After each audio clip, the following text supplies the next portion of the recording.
So, welcome to a new episode, and not a whole long one episode. This is a two episode week because guess what? Collision is back this week. So we're back to normal, I Yes, we're, guess. we're back to normal for this week. Next week, not so much. But Oh shit. yeah, let's just get right into Dynamite. So, before we even get into Dynamite, how do you feel about Dynamite? How did you feel about this episode tonight? It was okay. Like didn't feel like poorly about it. Like the beginning, like it was kind of like but then like it started to get better as it went by. Like the girls match I liked, Okay, but we'll get into that. We'll get into that. okay. So it started off with Will Ospreay versus Shibata, and it was a really good match, a really good match. Probably my favorite match of the night. Not so according to everybody else, it was their second favorite, but this was my favorite match of the night. Okay. Yeah, and of course, Will beat Shibata. I don't know why. Somebody like I actually saw somebody say, "Oh, Shibata's gonna beat Will." And I'm like, that's not part of the story. What are you talking about?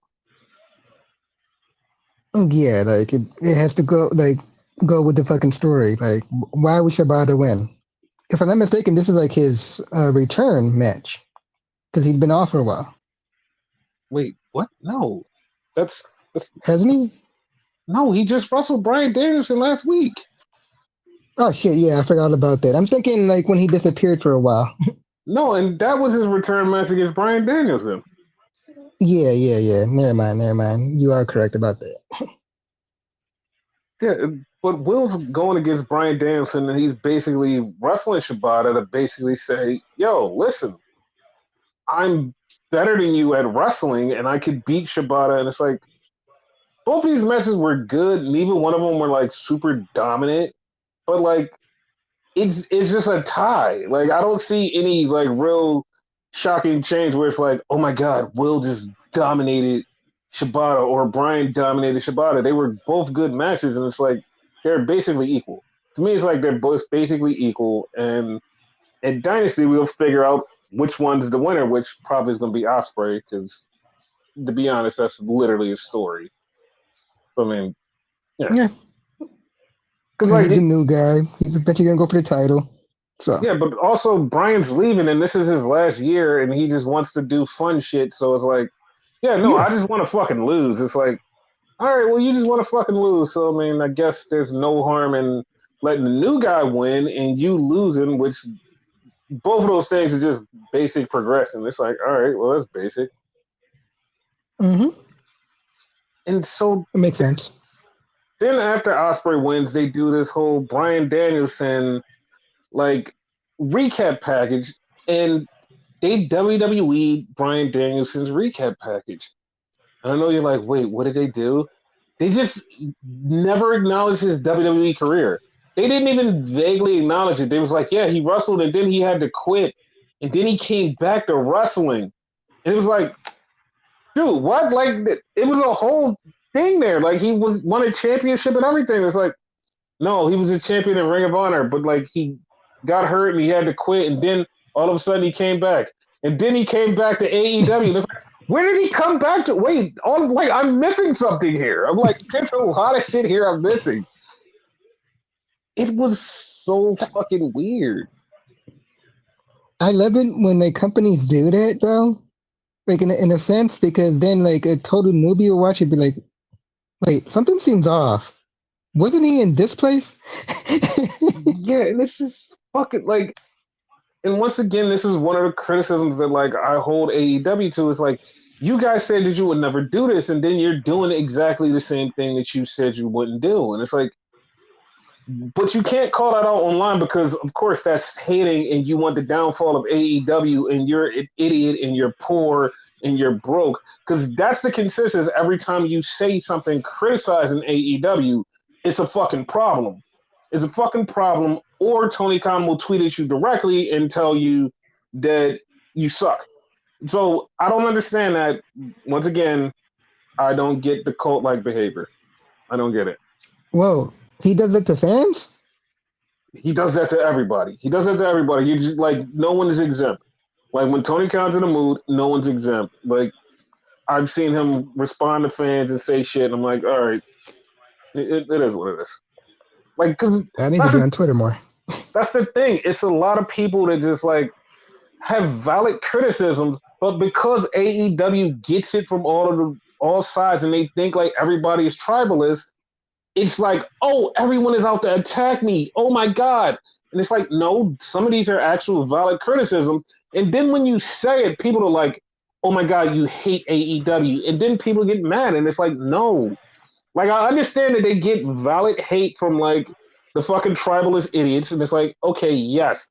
But then when you actually have a criticism, it's like, oh my God, you went too far. Like, I can't believe you hate AEW. And it's like, you know what? Fuck you guys. Like, fuck you fans, because like you don't understand what criticism is, and you just want to take everything as hate. So fuck you. So like, this is simple to play. Yeah, Fuck you. I'm tired of it. Like, I'm tired of seeing people actually with genuine criticisms get attacked when they're just like criticizing something. Like, no, fuck you. Like, stop it.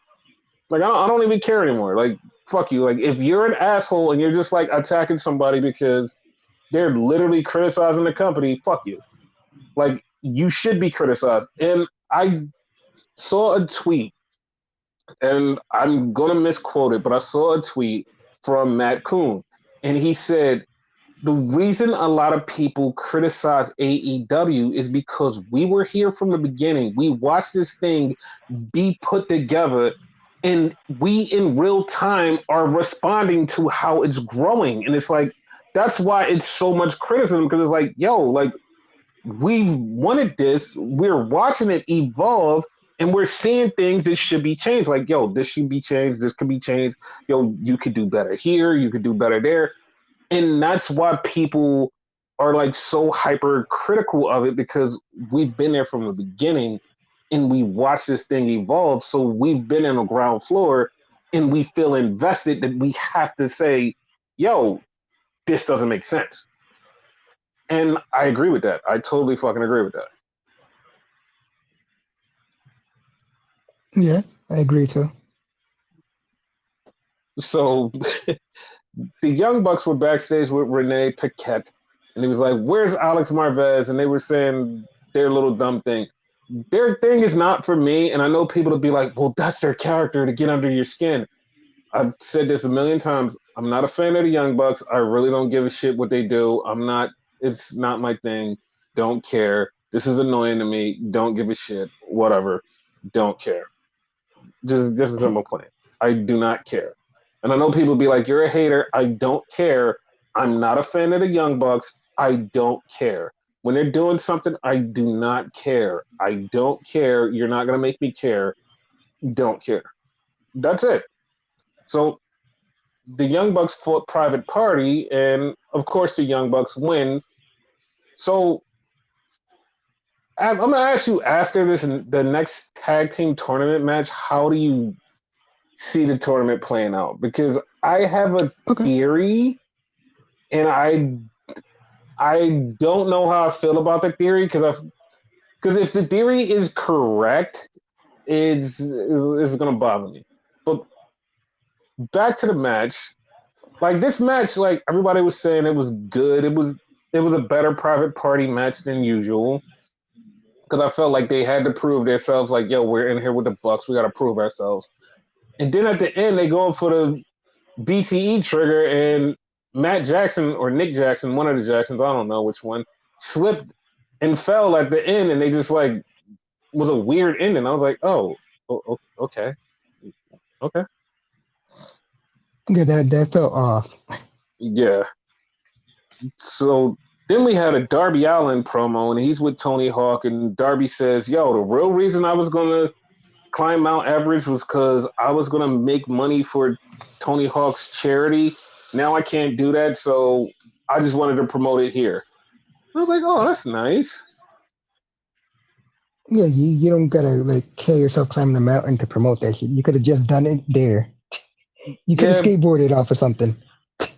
yeah, but he's a psycho, so I mean, it is what it is.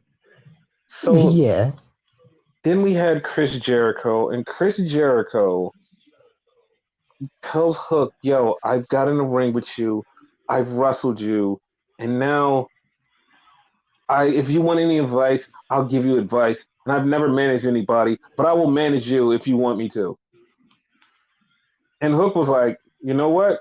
I'll come to you with advice, but I know who you are." Like basically saying he doesn't trust them. So I'm like, yeah, no, I wouldn't trust him either, but I really hate that they're making Jericho his kind of a manager. I hate this. I hate it. I feel like he's gonna turn on him too.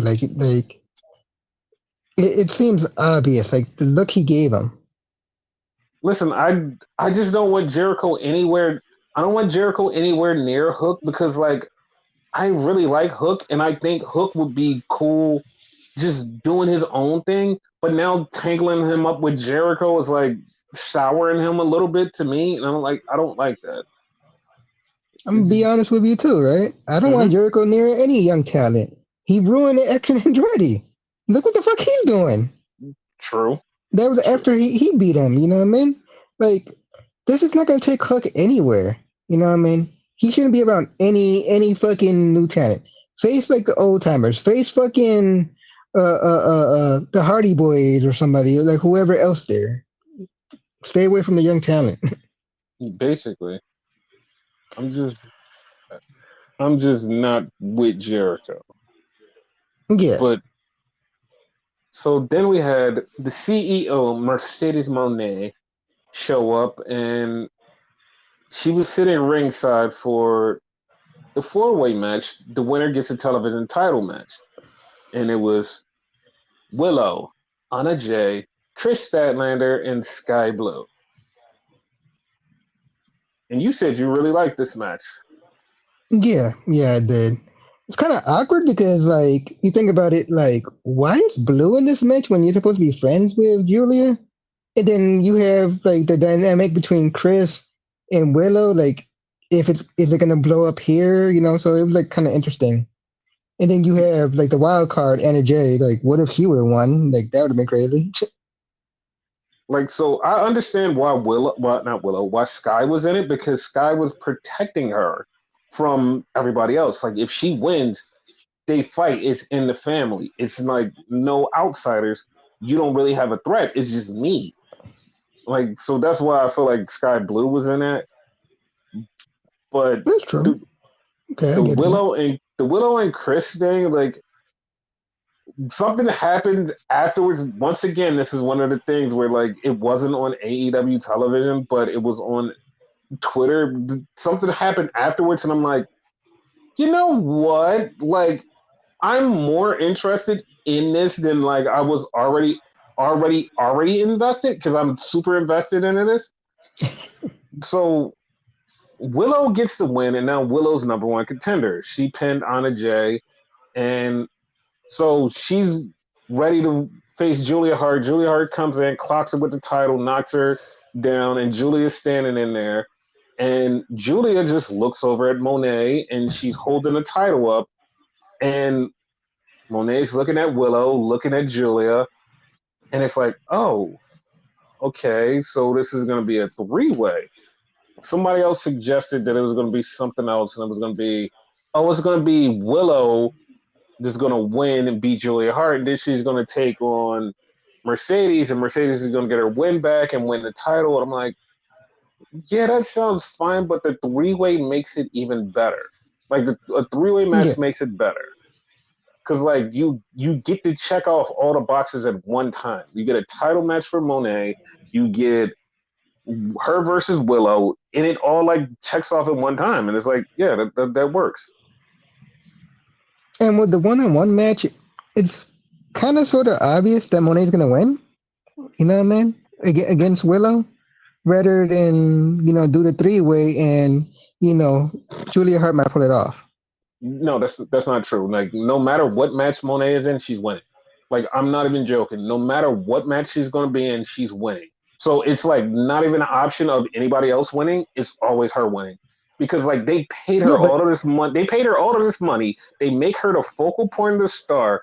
They make her mhm. look like the biggest thing in fucking AEW. So if she doesn't win, it's just like you just threw away your whole entire investment. Like you just really just shot yourself in the foot. It's like you have to let her win matches. This is our first match. Like she loses her first match. It's like the fuck? Like that makes no sense. Like she has to win. here's the thing about that though, right? It's a Mm-hmm. three-way.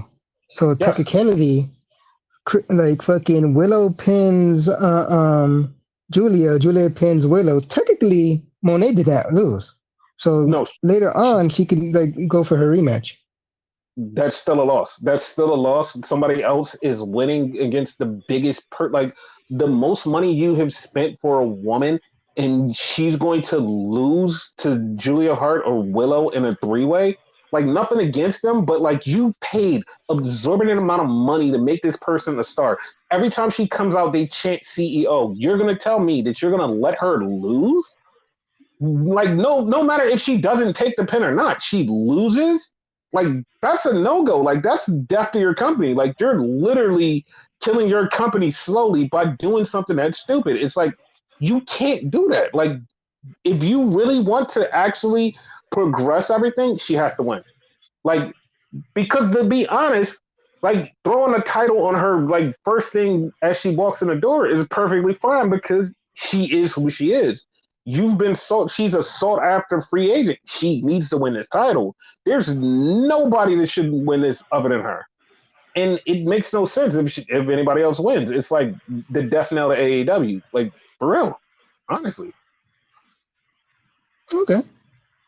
Because this is literally booking 101. This is like you bring in a major star, have them win, and look at Okada. Okada is a champion already. He paid him an Yeah. exorbitant amount of money, and he paid Mercedes an exorbitant amount of money.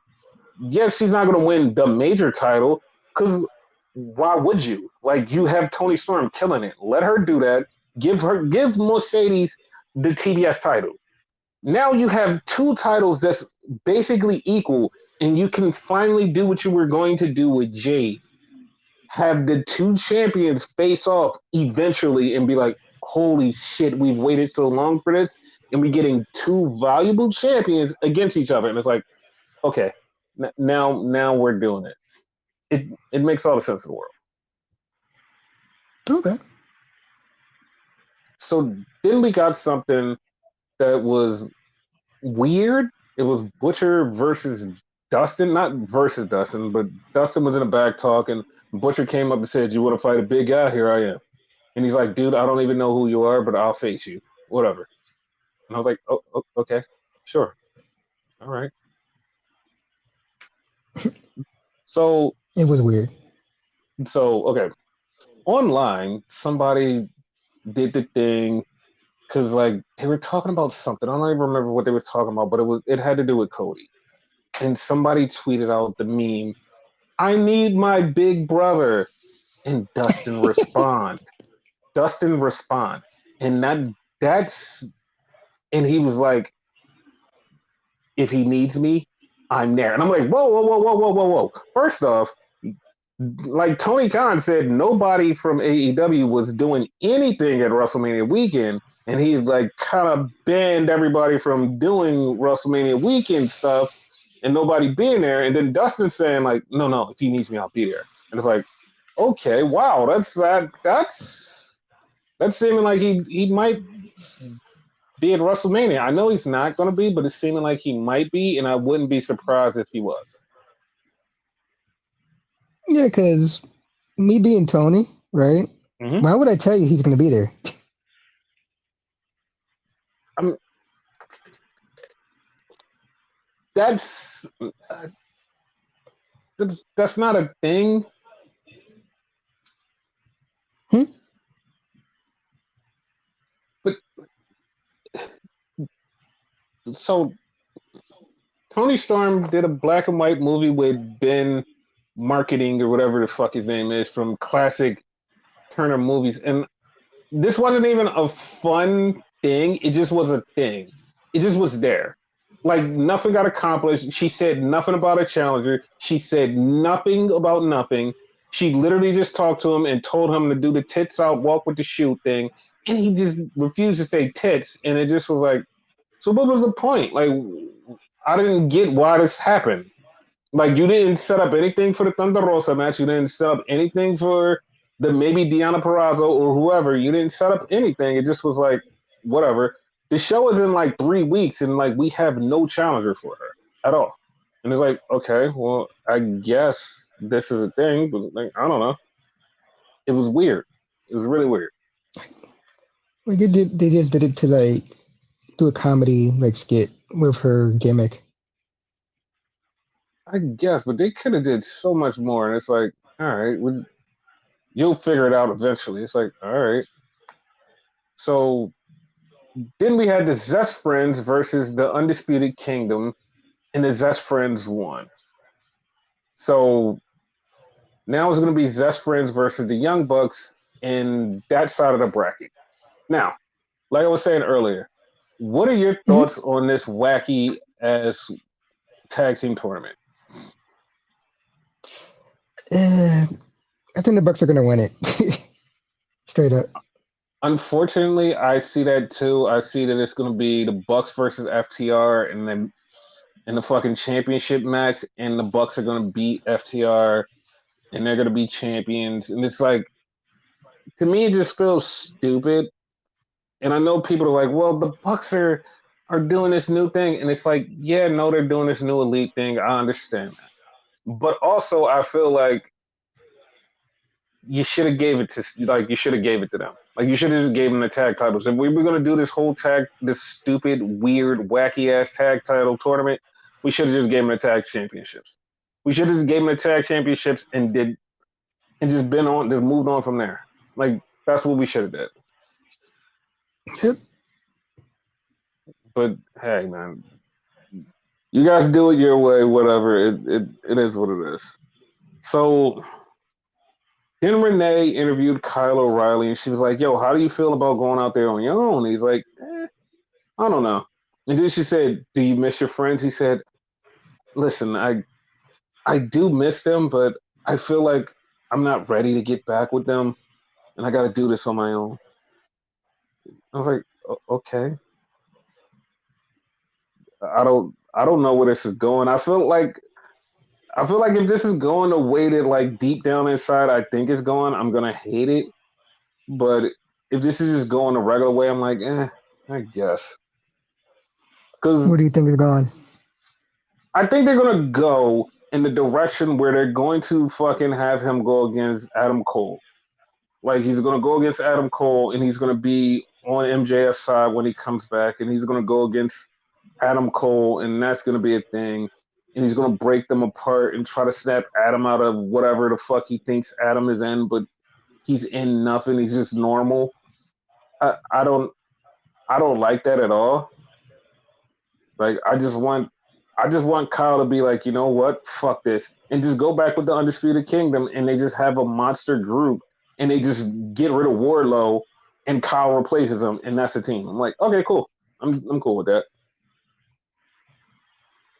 I'm good with either one, as long as they give it a word though. That 100% needs to happen either way, if he joins or not. Yeah, they definitely do. But I don't want to see him go against Cole. Like, yeah, I've seen them wrestle before. They have some great matches. They fucking kill it. I just don't want them to keep fighting each other. I'd rather see them on the same side. Like that's just me personally, because I like to watch them together more than I like to see them against each other. That's just me personally. Yeah, I mean, in a sense, like why break them apart? Like there's no reason for it. Like canonically on the show, you know, like they didn't do anything to him. It's just like it's kind of he thinks that Adam went off the deep end, and like he would try to bring him back. That's kind of what I feel like the story would be. But like, yeah, like no, you went crazy, and I want to bring you back to normal. And I don't like this devil thing. I want you to be normal, Adam. That's what I feel like it's gonna be. Okay. So then we get Adam Copeland, who said he didn't feel like he's won a world title since 2011, and this was like his world title win. And I was kind of trying to figure that out because I'm like, wait a minute, did you win a title after 2011? Because I wasn't sure. Like when he said 2011, I was like, did you win a world title after that? Like, because I wasn't sure. Did you look it up? Because I'm not sure about that either. That's actually interesting. Yeah, I don't like. I didn't look it up, but I don't think I remember him winning the world title after that. Because if I'm not mistaken, I think that's when he actually got injured and then left, and then he came back and still never won the world title after that. So yeah, Okay. so I'm like, yeah, I'm like that kind of makes sense, I guess. And then he said he's gonna start the Copeland Opeland again. I'm like, oh god. But So this time it's for the title, I guess. no, it is for the title this time, and I just want some real good guys to go after him. Not like good guys as in faces. I just mean like real wrestlers to go after him. And just like, Competition. yeah, like some real competition, not just some young guys that he wrestles and just like gives exposure to. I want somebody established. Like I want some established fucks to go after him and try to beat his ass. Like that's what I want. Okay. So then we get to the main event, and I'm not gonna lie, I didn't think the outcome of the main event was gonna be the outcome of the main event because it was Takeshita versus Swerve, and it was a really good match, and Swerve beat Takeshita, and I was actually thinking Takeshita was gonna win. I actually thought he was gonna win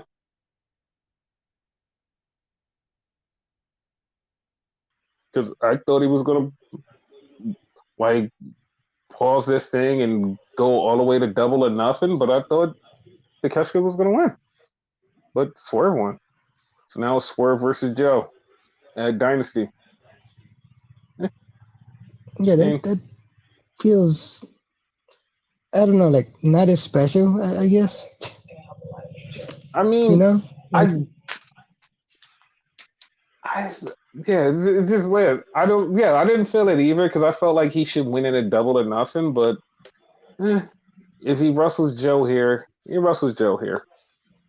yeah. Yeah, I guess. Like I said, I just thought he should win it at a bigger stage. But okay, he wins it here. And I guess he rematches Takeshita. I guess for the world title at Double or Nothing. I don't know. Yeah, because he should be like right under him as far as the rankings, quote unquote, right? Yep. So yeah, like legit, he should be the next person in line.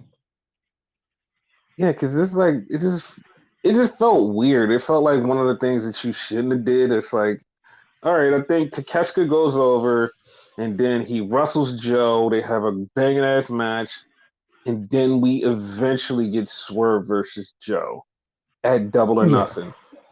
And then Swerve has a title for a minute, and then we get to Osprey versus Swerve at All In. Like, okay, cool, but I mean, they moved up the timeline. Good for them, I guess. Like, and when I say I guess, I mean it's once again, it's not taken away from the matches. I'm just looking at bigger, just like bigger venue, bigger moment at Double or Nothing, which is like their WrestleMania, kind of. And it's like, okay, boom, he wins it there. Hey, everybody's celebrating in Vegas. Swerve won. That's a big moment. Like him winning it at Dynasty, just like a brand new pay per view. It's like, oh, he won the title at Dynasty. Yeah.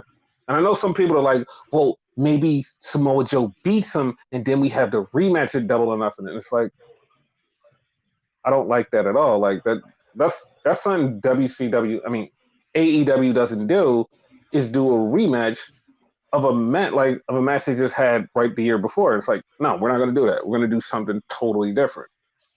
And it's like yeah, just like it would be so much better if they just let him win it double or nothing. But hey, he went to the Dynasty. He went to the Dynasty. He wrestled somebody at fucking double or nothing. Hey, it is what it is. Like since they're going this route, who do you make him face at Double Nothing then? If not Joe.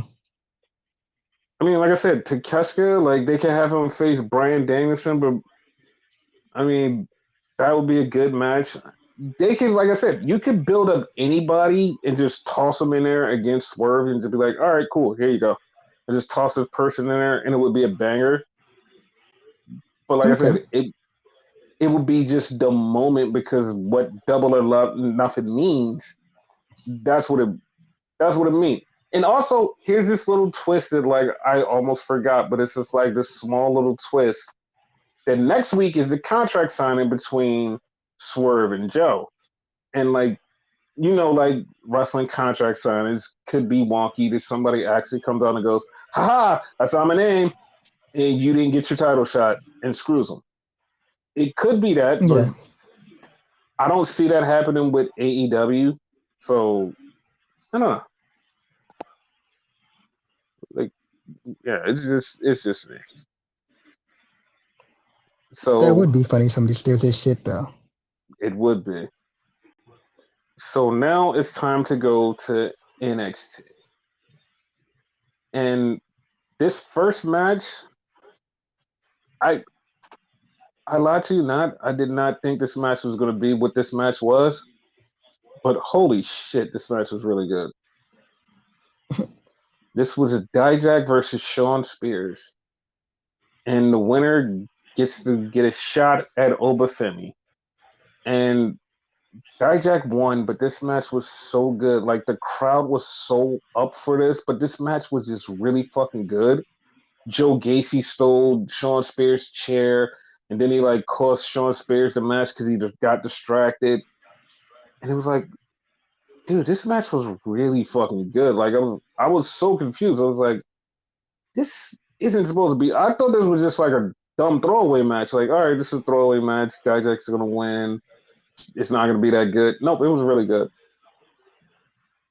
How did he go from Joe Gacy that is go from like feuding with Dijak to actually like having Dijak win? Because Joe Gacy is a psycho. That's it. Like that's literally it. He's a Yes, psycho. So like the definition of no fucks given.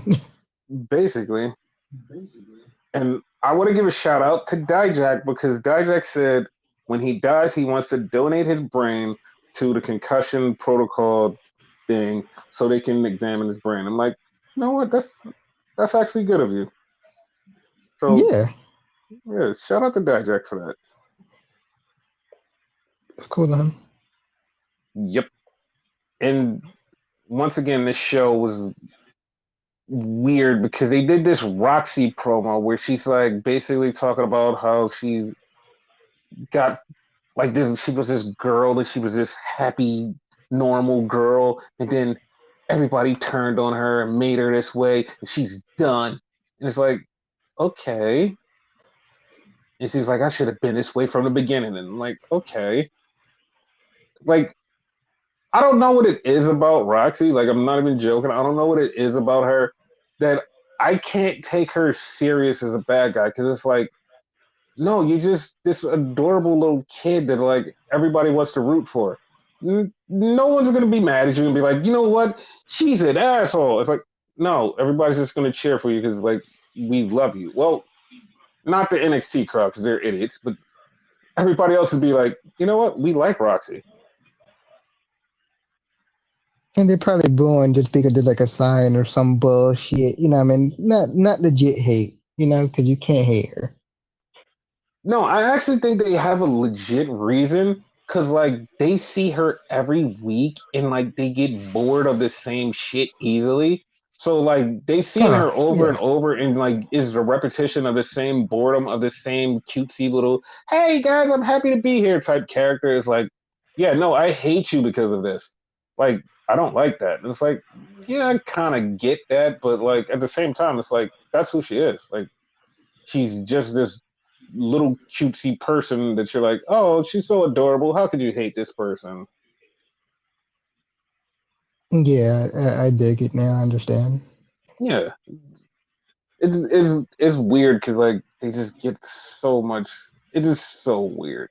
So then we had Thea Hale versus Jasmine Nix, and so Thea's beating her ass like most of the match, and then Jasmine gets like a few shots in, and I was like, oh, she's actually kind of good. Like I just thought she just was a regular person. And I'm like, oh, she could kind of wrestle.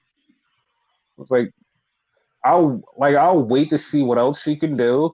But like it's like yeah, she could kind of go. Yeah, because it's her first outing, so you can't judge too much by this. Yeah. And then after the match, it broke down with all 8 women because Izzy Dane and Kiana came out in JC, and they all came out and they just start fighting. And then Fallon Henley and Kalani came out. So they evened up the score kind of. There was only one person missing. And so the rumor is it's supposed to be Brinley Reese. She's going to be the 4th person in this 8-woman tag match that they're probably going to put on at Stand and Deliver. Okay. Yeah, to be honest, I don't really know how Brinley Reese like fits into this because like she was there in the very first match, but like now it's like you haven't been back after that.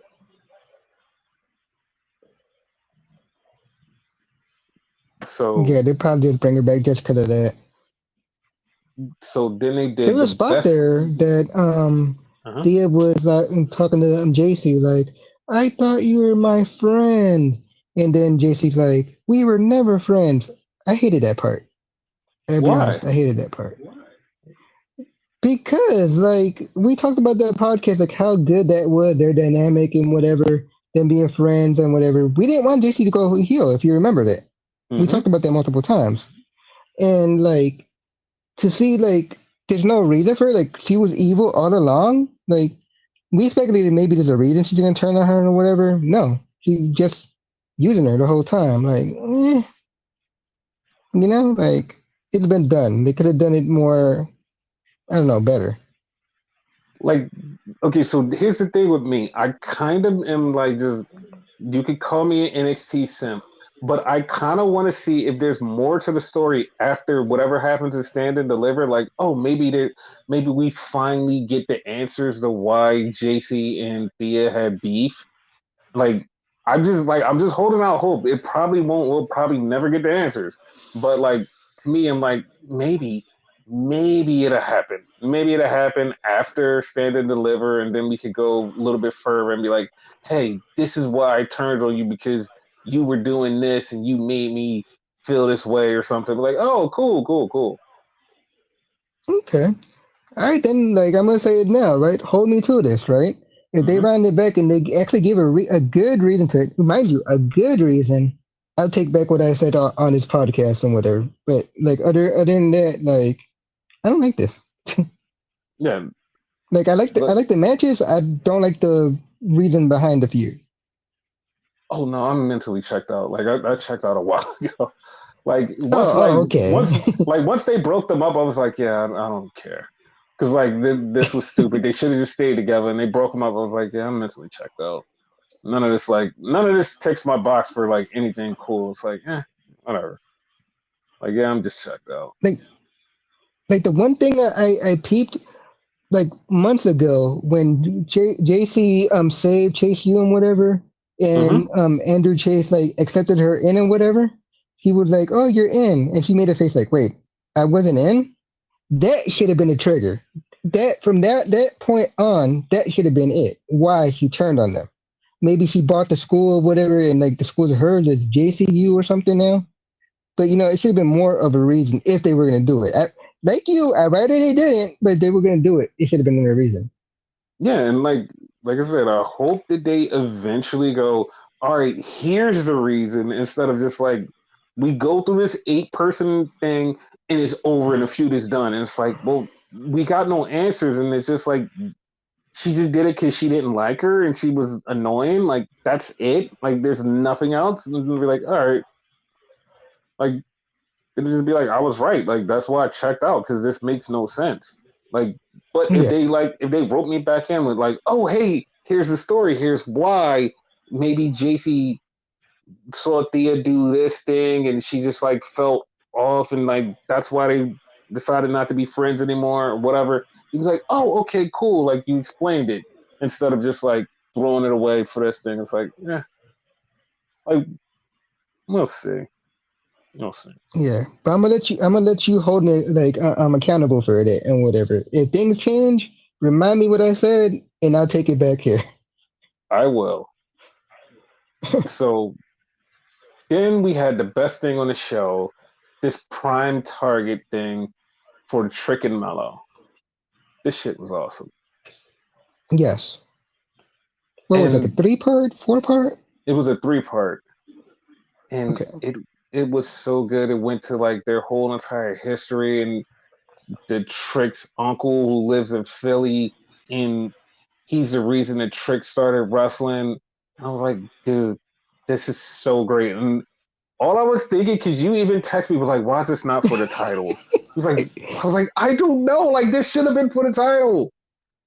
No, And no. My exact words were like, dude, I was gonna text you and say, oh, Trick should win a title. But then I remembered neither one of them have a fucking title.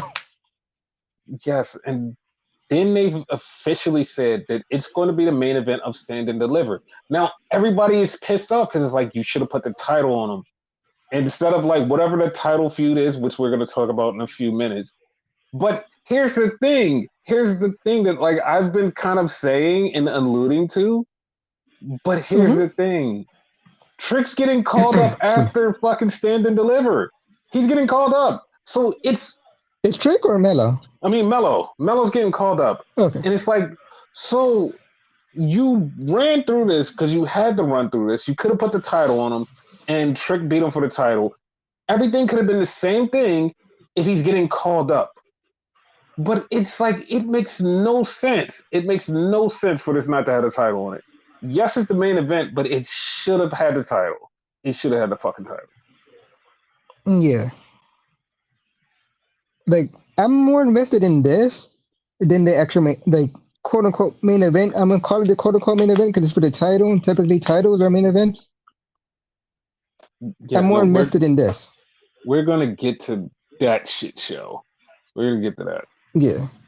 So we had American Alpha standing there, and they were talking about how they're gonna beat the champs tonight, and they're gonna get in the title match. I was like, okay, cool. Then we had Lola Vice, who called out somebody on Twitter, which I didn't see. Like, I'm on Twitter a lot. I didn't even see this call out. Like, I didn't see her call out no fucking body at all. Like, not what goddamn Okay. soul. I didn't see her call out nobody. So apparently she called out somebody and she had an open challenge and Natty responded. So Natty's there and it's like, oh, okay. And Natty is trying to beat Lola's ass and Natty wins, but she has the help of Cameron Petrovich. And I did not know that Cameron was fucking Canadian. I'm not even gonna lie, I just thought she was just like some European, but she's Canadian. I was like, oh Okay. shit, We're on the same page. yeah, We're because on the like, same page because I didn't know that either. yeah, apparently she's Canadian and she came down to help Natty, and okay, cool. So then we go out to the parking lot, and Sean Spears is talking, and Joe Gacy is on the roof, and he throws down the chair. He was like, "You can have your chair back," and the chair almost hit Obafemi, and Joe Gacy goes, "Oba, I'm sorry, I didn't see you there. I didn't mean to almost hit you." And Obafemi was looking like, "I'm going to kill you." Like He's a that legit was monster. I like him. yes, that was hilarious because like it was so random because I was like, oh shit, like where the fuck did he come from? And then Joe Gacy acknowledged he almost hit him. I was like, oh, that's actually a little twist. Because like normally you just be like, you wouldn't acknowledge it, you just move on. It was like, no, we're gonna acknowledge it. I'm like, okay, got it. Yeah. I quite kind of wanted him to do like a throwback thing like R Truth used to do. My Hmm. bad. That one's on me. That would have been funny. Yes. So then we got a Soul Ruka promo, and she's talking about how she's gonna beat up Blair Davenport. Blair Davenport took something from her, and I'm like, okay. Once again, like they so sold like training. I'm like, how could you not like this person? Like this person Hmm. is just like really just like likable. Like everything about her just like comes across as like, you know what? She's a likable person. She's like a star. Like it works. And then right after that, Blair Davenport was like, yo, she was like, I'm gonna kick your ass. She was like, you cost me a match, and I'm gonna kick your ass. So I'm gonna make you pay. So you're gonna get hurt. I'm like, okay. So Should they have like a stipulation in this match, in your opinion, or no? I don't think so. They should just have a regular match, just a regular one-on-one match. If they have a match after this, then yes, because they should just have this one-on-one match. I feel like they should just Okay. like see what they can do and then go from it. Because to be honest, like Blair has beef with so many people. Like just her getting a fucking crazy ass match with Sol Ruka is just like a moot point because she has beef with fucking the Sleepy Girl. She has beef with I was Nikita just about to say Lyons. that. And she has beef with like 8 people because she quote unquote injured them. So it's like, yeah, like after that, yes. But like right now, just have her have this one match and just go from there. Yeah, because Wendy Chu's coming back soon. Like she has to be coming back soon. Hopefully. Yeah. So then we had Stacks Two Dimes versus Ilya Dragunov. And throughout most of the fucking match, Stacks beat the shit out of Ilya, but Ilya gets the win at the end. And then Tony D'Angelo says, yo, Lucas, go tell him I want to have a meeting with him in the place. Oh, you mean the restaurant? No, the other place. So next week they're gonna have a meeting in another place, and they're gonna sit down and talk about some bullshit. It's like I don't really give a fuck about. I'm being honest. I really love Dragunov. I love watching him wrestle. I love watching him work out. I know that Tony D'Angelo can wrestle, but I do not give a fuck about this match. I swear to God, like everything they have done to build up this match has been dog shit. I fucking hate that. Like I'm done with this. Like it is complete garbage. Complete garbage. Yeah. I am curious, however, what's this new place? That's the only thing I care about. The match itself, I don't care about. Yeah, because like they just totally just like threw this shit out and was like, here you go. And like they could have built this up way better. It's like, no, we're just gonna have him. We're gonna do some Don stuff with him. And it's like that doesn't work for Ilya. That's not how this works. It just sucks now. It's like, oh god.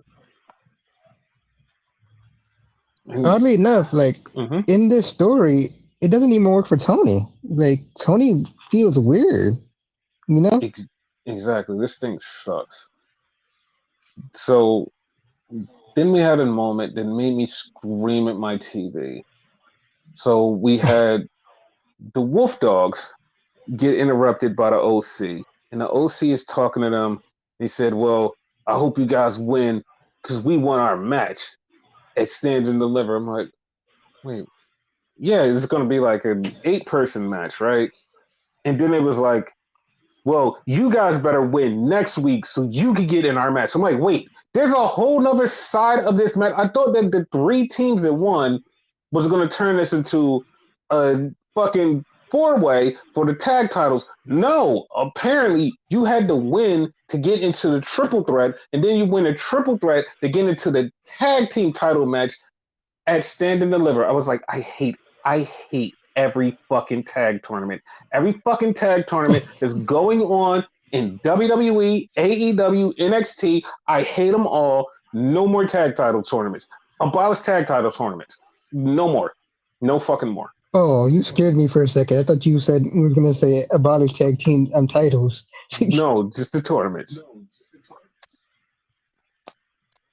So Then we had something really weird. We had Ridge Holland come out, and Ridge Holland says, "You know what? I can't do this anymore. I'm done. I'm retiring." And everybody was so confused because we all thought it was just like, oh, he's gonna just do something stupid and just fake out retirement. And then it's like, no, I'm done. So then it got to the point where no one knows if this is a work or if this is a shoot. No one knows if he's done or not. And then half the people are also like, yeah, we don't give a shit. It's just like, you know what? I'm in those. Yeah, I'm I'm in also those. in those too. I'm like, yeah, I don't give a shit either. But Like he's I'm not. probably a good people and all that. I'm just not invested in him. Yeah, that's why I felt bad because I'm like, this dude's probably a good person, but like, holy shit, I do not care about this guy. Yeah. Like, this whole thing was like, you know what? I feel bad for you as a human, but as a wrestler, I do not give three fucks about you, dude. Like this, like I don't care. It was so weird. Hopefully he could wrestle somewhere else. That's the thing. I don't even know if he actually quit or like I don't know what the fuck happened. Like, cause there's no news. No one in the back knows. No one anywhere knows. They moved him off of the NXT thing, but you could do that for anybody. So it's like no Yeah. one fucking knows. It's like what is happening? They did it for Jey Uso like a few months ago, last year or whatever, when he quote unquote quit. Exactly. And the funny part is like I don't even know if I would care if he came back. I was like, oh, sure, Rich Holland is back. All right, whatever. Yeah, it's just not it. And So I wouldn't even care if they made him heel. And you know I love heels. Like yeah, I get invested when that happens. I don't think I would even care at that point. yeah, I wouldn't give two shits. So speaking of Ridge Holland, there's something out that's like real that we have to talk about because it's Okay. connected to Ridge Holland kind of. So WWE has been taping this thing before SmackDown called Speed, and they have these 3 minute matches, and it's going on Twitter. The show is going to be exclusively on Twitter, 3 minute matches, and it's just a thing, and it's called Speed. They're also going to have a Speed Championship. The reason that I am bringing up Ridge Holland is because there's a name that's attached to this that I was like, wait, what? So apparently, one of the producers of Speed, yes, a producer which produces the matches and produces the show, is Pete Dunne. And I was like, what? Hmm. Like, yeah, Pete Dunne is now a producer for Speed. He's taken over, like, putting together the matches and putting things together. And I'm like, that is weird. Like, that's weird. Like, and it's not like he's leaving wrestling or anything. It's just like, he's a producer. It's like that's weird. Once again, it's not saying that he's a bad wrestler because he was the one who taught Tyler Bate how to wrestle, and he taught Millie McKenzie how to wrestle. He taught a bunch of people how to wrestle. So Yep. that's not a thing. It's just weird that he's that they made him a producer and he's still a wrestler. So I mean, I guess he really likes it there. He's probably like it's not gonna happen anytime soon, but he's probably like preparing for retirement and whatever. That way he'll know what to do when the time's right, you know? Yeah, and the funny part is he's only like 28. Like he's not even that old. He's not even that young. I mean, not even that old, but like holy shit, like it's just weird. So Yeah. But it's smart. yeah, it's very smart. So then we Yeah. had Dijak, I mean not Dijak, Briggs versus what is the dude's name? Um Duke. Duke Hudson. I was gonna call him Andre Chase. I was like, that's not right. It's Briggs versus Duke Hudson. And they had a match. The funny part was Dijak was on commentary the whole entire time, and Dijak was basically running down everything that's wrong with Briggs. It was like, yo, you're only doing this because your friend got hurt, but it was your fault he got hurt because you was the one who told him to go out there and do it. So you feel guilty and you want to take revenge for something that you shouldn't have did. It's like, you're right. Like, like he said nothing wrong. That is And true. Like, where's the lie? yeah, it wasn't done right there. He was like, he straight up told the truth. I was like, oh shit, well, he's right. Yeah. And so then Obafemi said, yo, I don't care. I'm going to beat both of you guys. I'm like, okay. All right. Was it You supposed to be a three-way, or like were they supposed to face each other to figure out who's gonna face Oba? And Oba just said, So "Fuck it, I'm facing you both." to me, I feel like he said, fuck it. Like, I feel like he said, fuck it. That's the way I took it. Because, like, part of me was like, yeah, I thought this was going to be like a thing to see who's going to get it. But a part of me was like, no, he just said, fuck it. So, yeah. So then we had Metaphor get announced as the host of Stand and Deliver. So, yeah, that's a thing. Do you care? We don't even have a host for WrestleMania yet. Like, no, I do care. That's what I'm just gonna say. We don't even have a host for WrestleMania yet. What the fuck? True. True. So, yeah, It's weird. very weird. So then we had the main event, and the main event was the War Dogs versus the Alpha Academy. And this was a really good match. This was a really good match. The one Dude, fucking top rope move and whatever. I love that shit. Like, what the fuck? yeah, that match was really fucking good. Like, I like part of me like halfway through was like, is Alpha Academy gonna win this? Like, are they? And then they lost. Like, as soon as I said that in my head, it was like, are they gonna win this? And then they lost. I was like, oh well, I was You wrong. jinxed it. Basically. So, and then after the match, like LWO came out, like OC came out, and then also fucking Axiom and Nathan Frazier came out. It was like, oh, okay, and they all just start fighting, and that's how the show went off the air, and that was the end of the show. Okay, cool. Yeah. So yeah, that was NXT, and so before we get into Raw, like it has been going around that MJF should show up at WrestleMania. MJF should show up at WrestleMania. MJF is still under contract to AEW. I don't know how many times people have to hear this to get it in their heads and say, you know what? That is true. He is still under contract to AEW. I don't know where this narrative came from. They feel like Cody needs help, and they just like, wouldn't it be awesome if he comes in to help him? And then also people are like, you know what else would be cool? If he came in and caused Cody the thing, just like getting his revenge. I'm like, do you people even know what you want at this point? Like, it's just random. Like, he helps, he causes them. We don't know what we want. We're just gonna say fuck it, and it's like, you know what? I don't even know what you guys want at this point. Everything. That's what it feels like. Apparently, apparently. So then we go to Monday Night Raw, and so before Raw happened, it was something very strange that happened. So they have tickets, and they're like okay, we're gonna be in Chicago. We set up for 13,000 people. We set up for 13,000 people, and first off, 13,000 people at a Monday Night Raw is fucking ridiculous.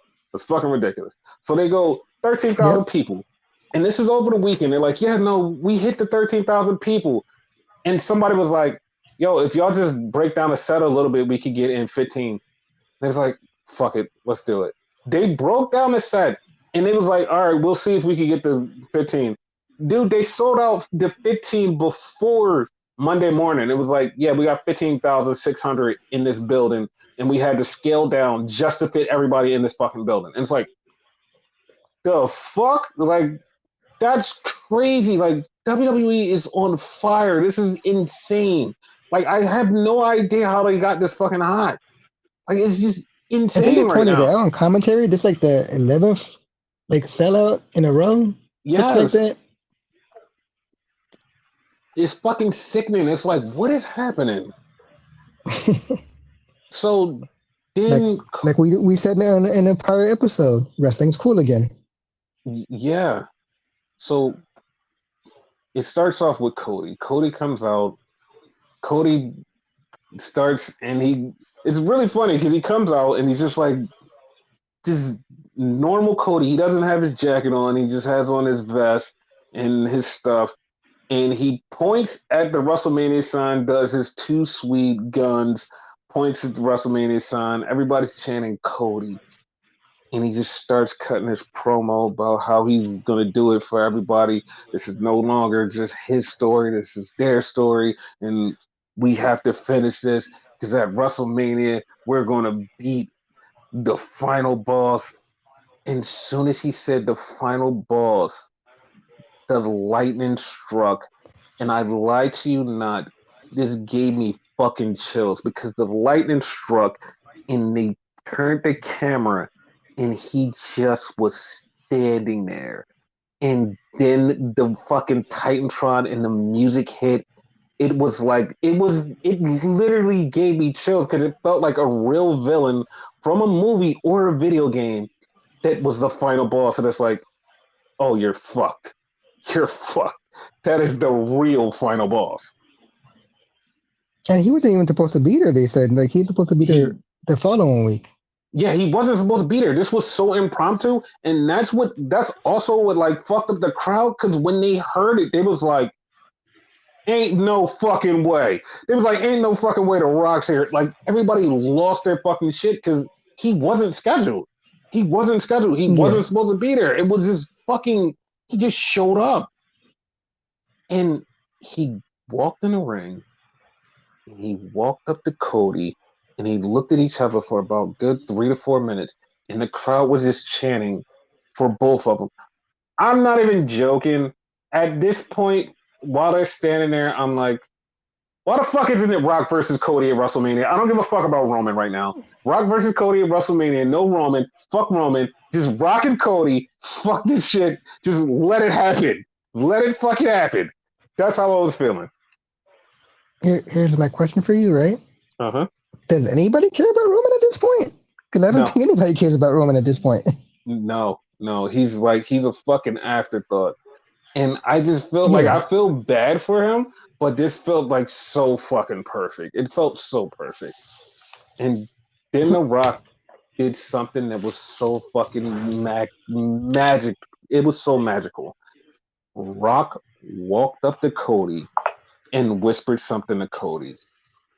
And I'm not even gonna lie, I was in the minority going, oh, I think he told Cody that he was gonna help him win the title. I'm not even gonna lie. I was one of the people that was like, I think he's told him that he's gonna help him win the title. And same. then Cody just had this perplexed look like, what the fuck did you just say? Like, what did you just say? Like, what did you just say? Like, what? And Here's the then funny part. mhm, I still think The Rock said that though, but you know, even though later on the show, but I still think he said that though. he might have because when Rock gets back, Jackie asks The Rock, she tries to ask him, she says, yo, what did you say to Cody? He said, why don't you ask Cody? And Jackie asked Cody later on in the show, and Jackie says, what did Rock say to you? And he said, what he said he can't deliver. He said, there's no way that The Rock can deliver what he said to me. He said, there's no way he can deliver what he said to me. He was like, he said something to me, and I don't think he can deliver that. And you're right. I do feel like that it's like I think he still said that he's going to deliver him the title. Because when we get to that part, like I have a theory, but when we get there, And the funny part is like it pisses me off because I'm not gonna get what I want. But the more and more we edge closer and closer to WrestleMania, I'm not gonna get what I want. Is everybody else is gonna get exactly what they want. I'm not gonna get what I want, and I believe I'm not the only person who actually wanted this thing. And we'll find, like, I've lied to you now. When we find out in a year from now what the original plan was, and they say, "Oh, this was the original plan, and none of this was supposed to happen," and the fans fucked it up. I mean, I'm glad it happened, but I wish it would have happened this way. I just want to yell at each and every one of you for fucking up Cody's plan. Like, I'm dead serious because like it was the plan and it didn't happen that way. But we'll talk about that if it happens. in essence, if it happened, you ruined his story. You didn't make it any better. You ruined it. If it happens, Basically. So then we get Ricochet versus Jordan Devlin. I'm not calling him JD McDonough. I'm calling him Jordan Devlin. I was about to call you on that. No, man, because they went out there and they fucking killed it. I'm like, this isn't WWE. This is not a WWE match. They were fucking on fire, dude. They did all of this shit, and it's like, how do you come back from watching The Rock show up just randomly? How do you just come back from that? It's like, no, go out there and put in this fucking crazy ass match. And they put on this That fucking hit scissor great, spot. yes, the hit scissor spot, the fucking Canadian Destroyer out of nowhere in the middle of the fucking this ring, and you're like, okay, they're really showing the fuck off. Yes. And it was at this point that I noticed something that a lot of people noticed too, and I didn't realize this.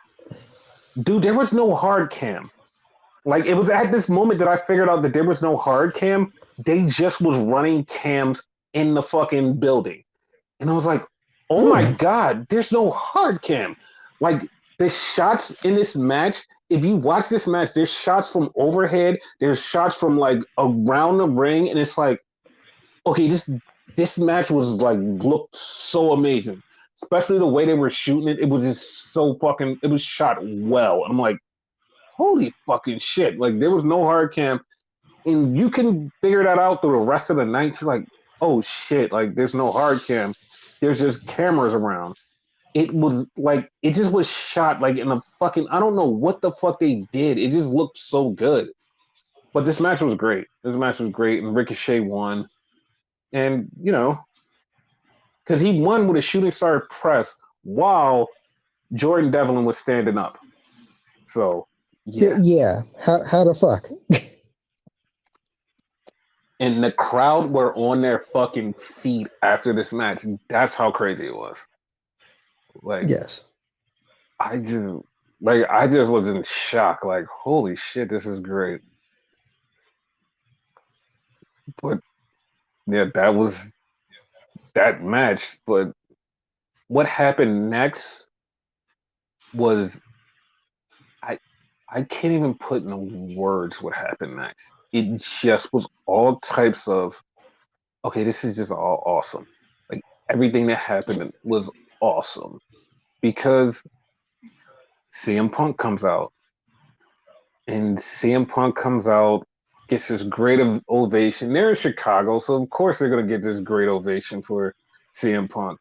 He comes out, he just starts talking about, listen, I'm not gonna miss WrestleMania. I'm gonna do something. I'm gonna I'm gonna do something. Then he starts talking about Pat McAfee, and this is the line that got a lot of people upset and angry. And I do have a defense for this. So he's talking to Pat McAfee. He was like, "Yeah," he was like, "I try to listen to your podcast, but I listen to podcasts in the drive-through," which is an alluding of him listening to Jim Cornette's podcast. So immediately everybody was like, "Oh my God, I can't believe CM Punk is like this. I can't believe he's racist. I can't believe he's homophobic. I can't believe he's this." Like you're listening to Jim Cornette's podcast. Like I can't believe this. Like I used to love CM Punk, but now I hate him because he listened to Jim Cornette's podcast. And I'm literally just sitting there, just like listening to people, like people I know, just go batshit on CM Punk. Was like, oh my god, I can't believe you're listening to this, to Jim Cornette, and you were supposed to be a good person. Oh my god, and I'm like, okay, there's a lot to unpack with that, and I'm just like, okay, that's really fucked up. So yes, Jim Cornette does say some racist stuff because one, he's behind the times, he's old. Yes, he does say some homophobic stuff because he's also once again behind the times. I'm not shooting him any bail, but to be honest, and I know a lot of people would not like to hear this because like there's two things to be honest about with Jim Cornette. Politically, a lot of the people that I know and I see on Twitter, Jim Cornette politically aligns with a lot of you motherfuckers than anybody else that you would think. Anybody else you would think, he and CM Punk both align with you politically more than you think. Two, Jim Cornette is a great wrestling mind. I understand that he does some stuff, but Jim Cornette is a great wrestling mind because he booked wrestling and he was good at what he did and he understands the intricacies of wrestling. People just like write him off immediately because, oh, he said some racist things, some homophobic things. And it's like, yeah, he's from the South. He's an asshole. But if you ever sat down and listened to the shit that he says, you'd be like, you know what? He has a point about this. He has a point about this. He has a point about this. When, like I said, when you look at him and listen to some of his politics, you're like, you know, I actually fucking understand his politics. Like he said some shit. Like I'm not gonna get political on here, but he said some shit like out his mouth about politics. I was like, you know what? I totally fucking agree with you. Like you may be a little racist and homophobic, but holy shit, I fucking agree with that. And that's like separating some like this separating some shit from some shit. But like he's not as bad as everybody says he is. So like when you jumped on CM Punk for liking him, it makes you seem dumb because it's just like you see this one thing and you're like, oh, I hate this. When like if you wade through the whole thing, you'd be like, yeah, there's more aligning that I do with this guy than anybody else. So yeah, that's just food for thought. Gotcha. So then CM Punk says the line, did I lie to you not? I've heard a bunch of old men with wives, miss this line and interpret it completely different because their brain, one, their brain broken, and two, they don't have sex. Because CM Punk said, my arm doesn't work. He said, this isn't Netflix, but my mouth works. He's like, April knows what I'm talking about. And they completely fucking missed it. They completely fucking missed it. And it's just like when he said that line, I was doing something and I stopped. I was like, you know, you can't Did say you that say on that? TV. Yeah, I was like, you can't say that. Like, this is PG. You can't say that. Even if you alluded to it, you cannot say that. It, I just like, okay, all right. And I can't believe how many people with wives, this was like, yeah, he was talking about something else. Like maybe she has a deal with Netflix or she has something else. And it's like, dude, what are you talking about? He was just talking about eating pussy. Like, what are you, like, why are you so dense? It's just like, oh God. I was just so lost. And then when they had it explained to So, him, they was like, oh, you know what? That could be what he was talking about. It's like, no, that's exactly what he was talking about. sidebar though, right? Mm-hmm. Didn't she have a deal on Netflix? I know totally it is what you're saying. Like I'm not like discrediting that, but didn't she have a deal on Netflix though for something? No, that Oh was the no. women of Okay. wrestling thing, and that was on some of its bullshit. But Oh okay. Okay. yeah, it was like I just can't believe how many people completely missed that. And like these are like it just shows you like what type of people like are reviewing wrestling and it was so funny how like you have like these certain people that like are wrestling journalists and they totally miss that. And it was funny, like the one wrestling journalist that I've seen that like immediately got it was like Sean Moss Sapp, and he was like, dude, did he just like I don't think he was supposed to say that he shouldn't have said that on TV. He's like he shouldn't have said that. Like that that was he was like that wasn't PG. He was like he shouldn't have said that. I was like, yeah, that was a line. So Sean apparently gets laid. yeah. So then he starts talking and Drew McIntyre's music hit and CM Punk the whole entire time the music is going, he's like, cut that shit off. He's like, cut that shit off. Like, cut that dumbass bitch's music off. Like he was going the fuck off, telling him to cut off his music. And so Drew comes out and Drew's like, man, it's hot in here. And he rips off his shirt and he has a CM Punk's like WrestleMania Dream shirt on. And then Punk's like, dude, he's like, I never had to put somebody else's name on my shirt to be relevant. And they just were going back and forth. They just was going. And then Drew said the line, he's like, I'm the chosen one. And Punk got over to the rope and said, chosen by who? He's like, go ahead, say his name. Say his name. He was like, you were chosen by some paragon of virtue? Go ahead, say it. I was like, oh, Jesus Christ. He's like, you won't say his name. And he just kept baiting him. It is like That's why for that line, like mm-hmm, the first part that you said about like the mouth and all that, I totally got that. But once mm-hmm. he said that, I totally like forgot the other part. I'm like, whoa, chill. Like, dude, when he said say his name, and then he called him a paragon of virtue, I was dying. Like, this Right? man is just crazy. And the funny part was like Drew was sitting there smiling because Drew knew exactly what to say, but Drew couldn't say anything. It was so good. And they were going Like back and he probably was thinking forth. to himself, you son of a bitch, you know I can't say his name. Exactly. And then Seth Rollins' music hit, and CM Punk just goes, "Oh fuck!" Like he literally said, "Oh fuck!" And He then went down on his knees and everything. yes, and it was a point where Drew was sitting down, and Drew's got on a kilt, and he's like they get a up like the up the shirt, Scott. He's like, don't shoot on my crotch, you perverts. And I'm like, what is going on? This whole thing was wild, and it was getting wilder. And then Seth comes out and was like, yo, I don't fuck with either one of you. He was like, I don't want you here. He was like, but if you're gonna be in WrestleMania and want to do something, you could do like commentary or something. And then fucking Punk goes, yeah, I'll do commentary. I'll make you two dipshits irrelevant.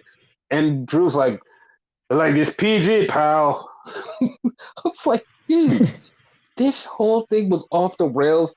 And then Seth said that Punk couldn't do referee because his bad arms hurt, and Punk got down and counted with the other arm, and everybody they fucked it up. Like they fucked this up because it wasn't supposed to be like this. The crowd wasn't supposed to chant for him to be referee. They were supposed to just be like, "Oh, we're just happy with him being on commentary." But the whole entire crowd was like, "No, we want him to be a referee. We want him to be the referee." But Did you notice then, when he said dipshit though? They like missed the mark and like you actually heard him say it, but he yes, beeped it wrong. because this, like this segment, they said they gave them free reign to go out there. They said you have to hit these marks, go out there, do whatever the fuck you want to do, and they all just went out there and did whatever the fuck they wanted to do. It was so good. Like it was so good. It was so chaotic.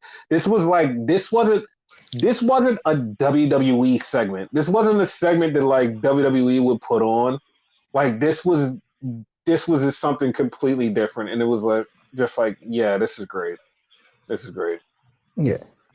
And the funny part is like even people in AEW, nobody was like, you know what, this sucks. Everybody just was like, like WWE is doing some good shit too. Like this, they're like, yeah, it's doing some good shit. They're like, yeah, no, they're doing some good shit. Yep. So then Seth attacked Drew. He knocked him down, and I'm just like, oh yeah, Drew's definitely winning after that. So we had Nakamura talk about ending Jay Uso's dream of WrestleMania. I'm like, oh okay. And then we got the official Meek Mills as part of WrestleMania, which is very fucking random. Like I'm not even gonna lie, because I swear to God, this actually came across random because Meek Mills tweeted at WWE about being in Philly, and Hunter said, "I guess we can make that happen." And then all of a sudden, Meek Mills is going to be at WrestleMania. I'm like, how did that even? It was just a tweet. How did it? What? How did that happen? Maybe you should tweet him. I I, don't know. I don't know. It was just so fucking random. So then we get back from commercial break and we have fucking Ivy Nile versus Candice LeRae, and they didn't get any entrances because of the talking segment right before.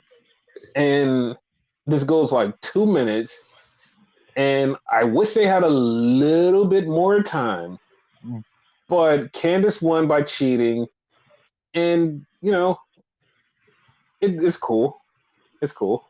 Candice won by cheating, Yeah, and so she's gonna be a good heel.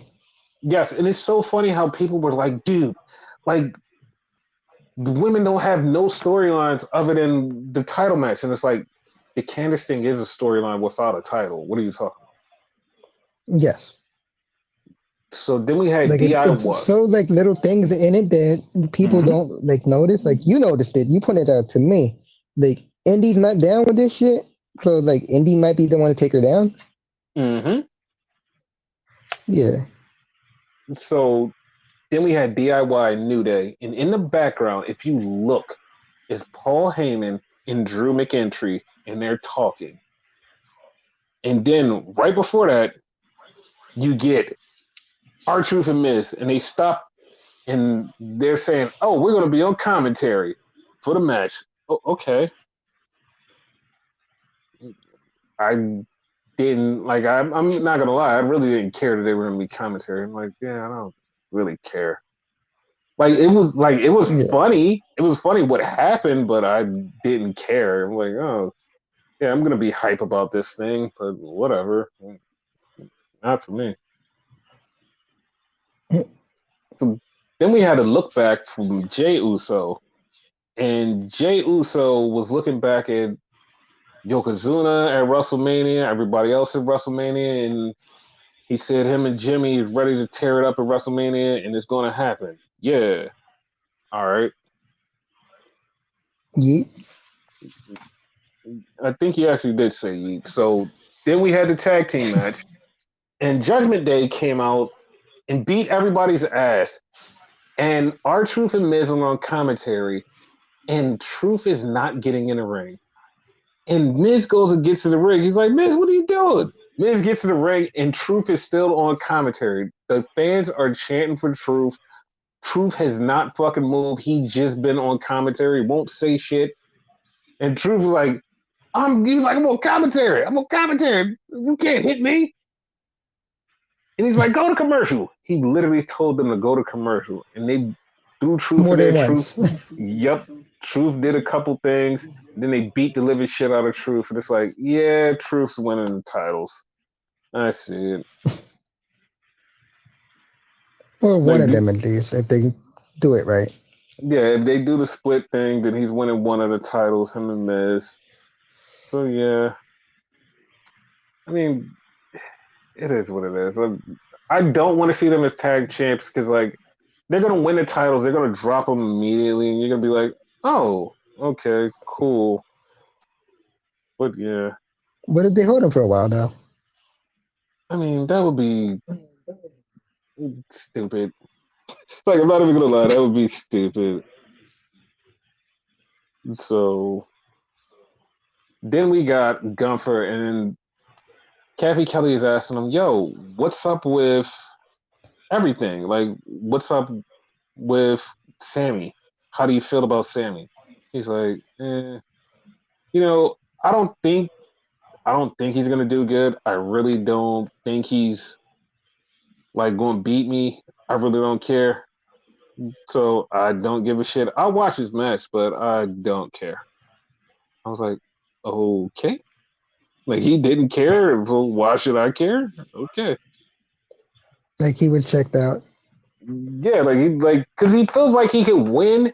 And like I have a theory, but like I'll talk about that when we get to that match. But yeah. So then we had Giovanni Vinci versus Andrade. And Andrade won with Angelo Dawkins' finishing move because that's Angelo Dawkins' finisher. So now that's Yep. new Andrade's finisher. And once again, I'm just sitting there like, okay, where's Andrade's match? Where's his match for WrestleMania? Is it going to be that 8 person and 10 person match? If that's going to be the match, let that be the match. But like, the fuck? Like, right now, it feels like he has nothing to do. Like if it's the 8 person match or whatever, like perfectly fine because you could like fit a whole bunch of people that should be on the show on that. You know. Yep. So then we get Rhea Ripley, and she's out there with Dominic, and then Becky comes out, and they go back and forth, and Rhea basically says, "You're gonna be sitting home with your daughter, and she's gonna be calling me mommy," and that struck a nerve with Becky, and it struck a nerve with Becky because like her dad passed, and her dad never got to meet her daughter, and it was like you could hear the cry in her voice, and Rhea felt bad. Like you could see Rhea's face like instantly start to slowly turn like, dude, I didn't mean to say that. Like and like she was in character, but you could see like her face like just slowly turn like, yeah, I didn't mean to say that, dude. Like I fucked up. Yeah. And then like Becky basically said you post ass on the internet and that's not what a champion's supposed to do. It's supposed to kick ass. And then Becky punched the shit out of Dominic. Like I've never seen anybody get hit like Dominic got hit. Like Becky knocked the shit out of him. Like he wasn't the one that said it. Like chill. Yep. And then her and Rhea started brawling and they just did their back and forth brawl. And I noticed this, but a lot of people didn't. Rhea's hand is messed up. She's got a cast on her hand. A lot of people didn't notice that. Yeah, I noticed it too. Yeah, it's like because I was looking, I was like, I seen a lot of people and they like didn't even acknowledge it. I was like, the fuck, like that's the thing. I think it's been like that since like last week or whatever. Cause I remember seeing it prior or something, like something on her hand. I'm not sure if it was exactly that, but something on her hand. Yeah. So then we get Sami Zayn, and he's walking out, and he stops Chad Gable. He was like, "Dude, can I talk to you for a second?"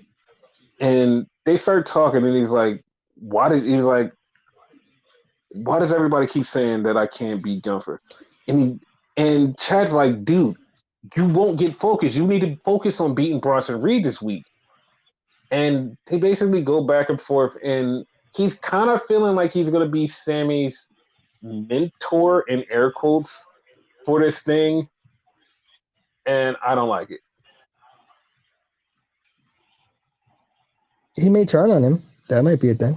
No, that's exactly what everybody's saying. They saying that he's going to be his mentor, and Chad's going to cost him the championship at WrestleMania, and we're going to get Chad versus Gunther, but Sammy's going to lose out, and Sammy's going to lose, and it's like I don't want that. I don't want that at all. Like I want none of that. I want none of that. I feel like WWE booked stupidly. They should have just had Sammy do. They should have actually had this in reverse. They should have had this in reverse. They should have had Chad Gable going for the title and Sammy being the guy that's like helping him out. That's what they should have had. Yeah. Because like I still like I think Gunther's gonna beat Sammy, and people are like, no, Sammy's winning. I think Gunther's gonna beat Sammy because I see Sammy as a world champion. Sammy should win the world championship later from Drew, and that be a big main event. Like that'd be a big thing in Toronto. Wins the world championship. Him winning the IC title and then dropping it later on means it just feels dumb to me. It's like you wasted a moment and you wasted the IC title. It's like there's no good there. Like no one has won. It feels dumb. Like Chad winning the IC title from him elevates Chad Gable to be the guy. Chad's the guy. Now everybody has to beat Chad. But Sammy going to win the world title, it puts Sammy right where he should have been in a world championship match. It's it's a thing. Yeah. So Everything like kind of feels convoluted right now. yeah. So Sammy was paying too much attention to Gunther and he loses to Bronson Reed. And then I'm just like, well, why Bronson Reed isn't on WrestleMania? He beat Sammy, so what's the point? Right? And somebody was like, it's really stupid of them to beat Sammy like this. And I'm like, if this is going to Sammy winning the world title, Sammy losing to Bronson Reed and then losing to Gunther is perfectly fine. I fucking love it because it's like now Sammy has a real losing streak. And when he gets to Drew, Drew's like, you've never beat me. You can't do it. You will never do it. And then Sammy finally does it. It's like Yeah. it makes it feel sexy, but it's like, okay. So then we get backstage with Jay Uso. And Jay's standing there hyping himself up for the match. And then Solo comes up. And then Jimmy walks up behind Solo and says, no yeet. And he just walks off. I'm like, oh, okay, why are they there? But we saw Drew talking to Paul Heyman earlier, so I'm like, oh, so yeah, something's gonna happen. Okay, cool. Something's gonna happen. That's all I kept thinking. It was like something's gonna happen. Yeah, And then because we Seth get came up later, I think, or during the same segment, and was like, "Yeah, I feel like something's gonna happen." yeah, Seth came up right before Jay came out and was like, dude, I think something's gonna happen and I got your back. He was like, all right. So Jay goes out there to wrestle Nakamura. Jay beats Nakamura. And then here comes Solo and Jimmy. But also here comes Cody and Seth. And they just start beating the bloodline back and they start beating them back. And it's at this point, there's a good about 10, 15 minutes left from Raw. And I'm like, the fuck is going on here? Like, why is it 10, 15 Mhm. minutes left from Raw? And then Drew came out and beat up Seth. So everybody's just like, what the fuck is going on? And they cut to the back, and Solo and Cody are fighting, and they're going at it. And all of a sudden, the final boss shows up and hits Cody with a fucking trash can and was like, oh shit, The Rock is still here. And Rock just starts beating the dog shit out of Cody. And he's beating his ass and talking shit and beating his ass and fucking him up and whooping his ass and throws him outside. And fucking product placement like a motherfucker. The whiskey that WWE is working with, they opened the door and had a still shot on the fucking vodka. And it's like, okay, they're working with this vodka. All right, we got it. So they go outside. It's raining. Cody's in his suit and he's getting his ass beat. And then all of a sudden, they're about to look like they're about to throw Cody over the fucking thing. But if you just Oh my look in god, the I felt the same way. but if you just look in the background, it's Freddie foreshadowing. It's John Cena and Stone Cold on the trucks. And at that moment, I was just like, oh well, Cody's definitely winning at WrestleMania. Soon as I looked in the background and saw Stone Cold and John Cena, I'm like, yeah, he's winning at WrestleMania. This is going to be a convoluted fuckfest, but he's going to wind up winning at the end. Like, That's going to be the crazy part. He's going to wind up winning at the end because it's going to be a convoluted fuck fest. And The Rock was beating the dog shit out of Cody, cursed him the fuck out, said fuck a bunch of times, and fucked Cody's face up, and Cody was bleeding. And Cody blood dripping down his face in the rain, getting his ass whooped. He's getting his ass whooped by the final boss. The final boss is beating the dog shit out of him, and he takes Cody's blood, wipes it on the belt, and he says, "Mama Rhodes, I'm gonna give you this belt. I told you I was gonna give you this belt with Cody's blood on it, and now here you go." And then the show just ended, and everybody everybody was just like, oh my god, this is one of the greatest episodes of Raw ever. And Yes, I agree, all because of The Rock. And people was like, 100%. some people was like, the blood is fake. It's like, yeah, until it just kept running out of his head. That makes it not fake. Because here's the key point too. It also was Mm-hmm. raining, so Yes, the rain would have washed it off. You know what I mean? So they kind of lucked out of it and didn't wash off. exactly. And the last thing Rock said, "I told you not to fuck with the final boss."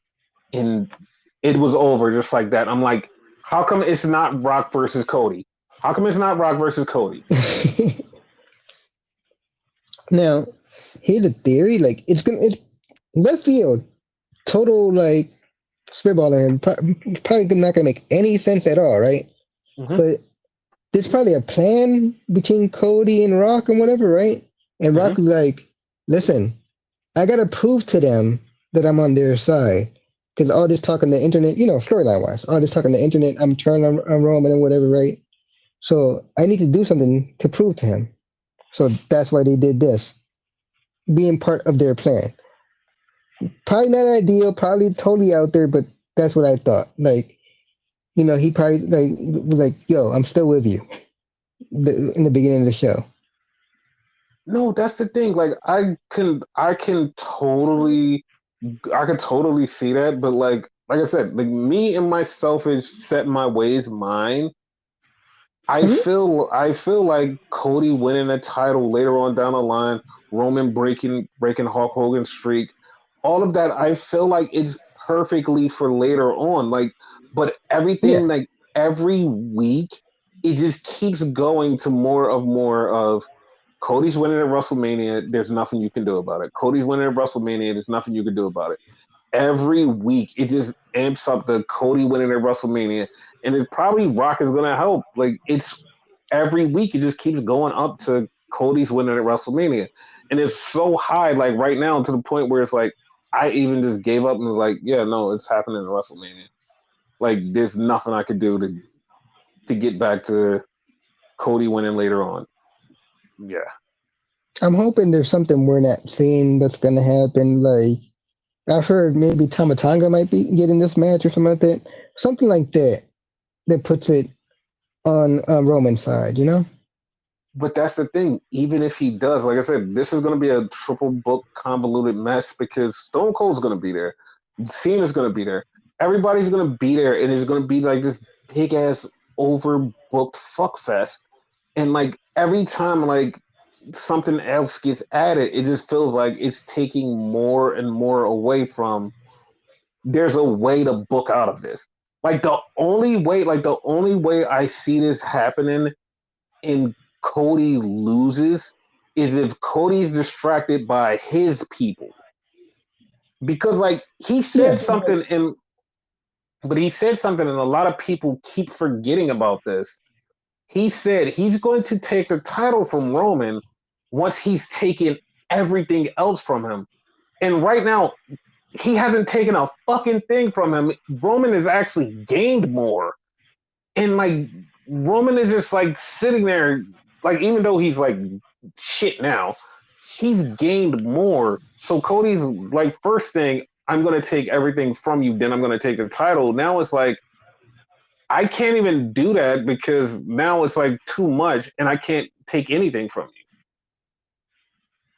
he has taken something though, even though it's not a huge factor. He took Jay from him, his right hand man. Like that. So That was it. they're Like that done. was.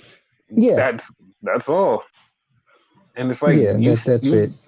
you said you were gonna take everything from me, and that's all you took was this one thing.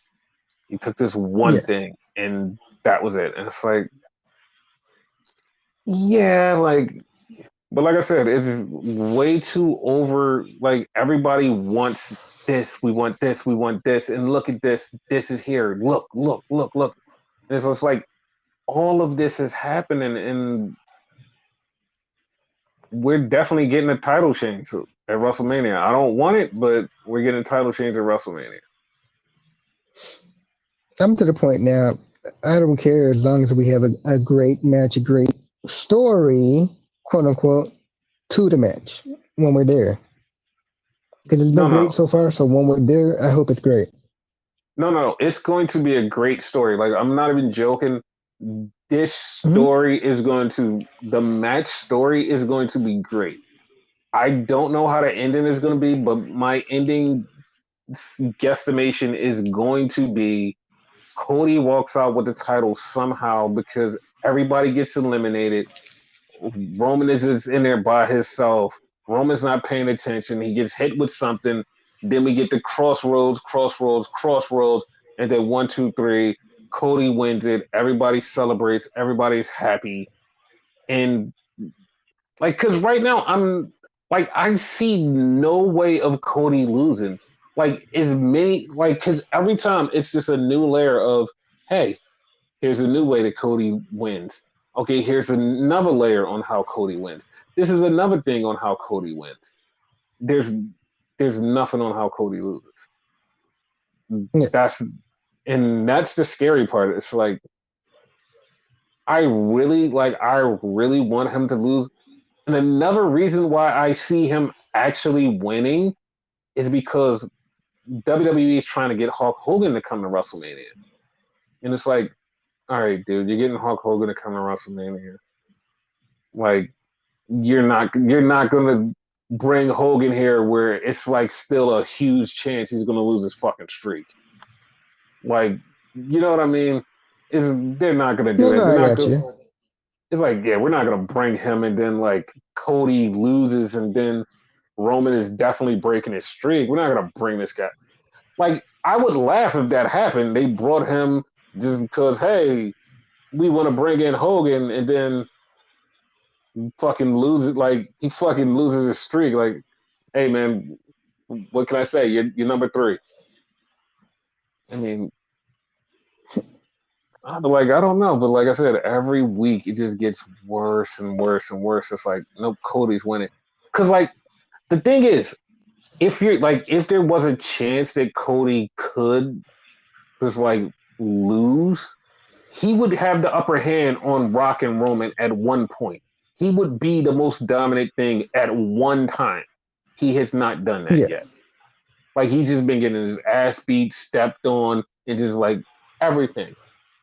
Cause like once you see your hero is just down to the bottom and it's just at the lowest he could go, there's nowhere to go but up. If he yeah, was just toe to toe with Roman and just like even killed, it'd be like, you know what? There's a chance he can lose. This time it's like, no, it's just all win. It's just all win. Everything is win. And like would really love to see everybody bitch because they don't get it when he fucking loses. But we're not gonna get that. We're just gonna get Cody wins and he's the champion. Once again, it's not that we hate Cody. It's just we would like a different story ending. a better story. Yes, it's like it would be so good, but whatever, fans, whatever. But yeah, like that's the thing. So, any last words? No, I just feel like it's gonna end weird. like Rock's gonna be on his side. So that's the only thing I gotta say. Okay.